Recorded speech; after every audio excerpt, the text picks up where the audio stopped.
Hello বন্ধুরা, আমি সুস্মিতা। তোমাদের সবাইকে জানাই আমার চ্যানেলে অনেক অনেক স্বাগত।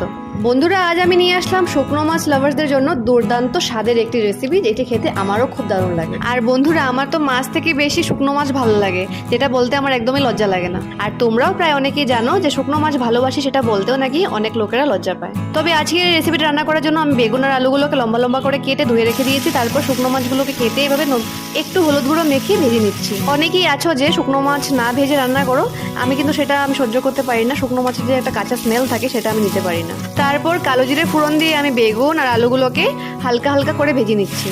কেটে রাখা বেগুনগুলোকে আমি 50% মতো ভেজে নামিয়ে রেখেছি। তারপর আলুটা হালকা ভেজে আমি হলুদ গুঁড়ো, জিরের গুঁড়ো, লঙ্কার গুঁড়ো দিয়ে একটু জল দিয়ে কষিয়ে নিয়ে পরিমাণ অনুযায়ী গরম জল দিয়েছি ঝোলের জন্য। তারপর ফুটে আসলে দিয়ে দিলাম শুকনো মাছ ভাজাগুলো দিয়ে এবার 2 মিনিট পর নামিয়ে নেব। দেখো বন্ধুরা, কি লোভনীয় হয়েছে, আর রান্নাটা খুব টেস্টি হয়েছিল খেতে। তাহলে চলো, আজকের মতো টাটা। তোমরা আমার চ্যানেলটিকে প্লিজ সাবস্ক্রাইব করে দিও। তোমরা ভালো থেকো।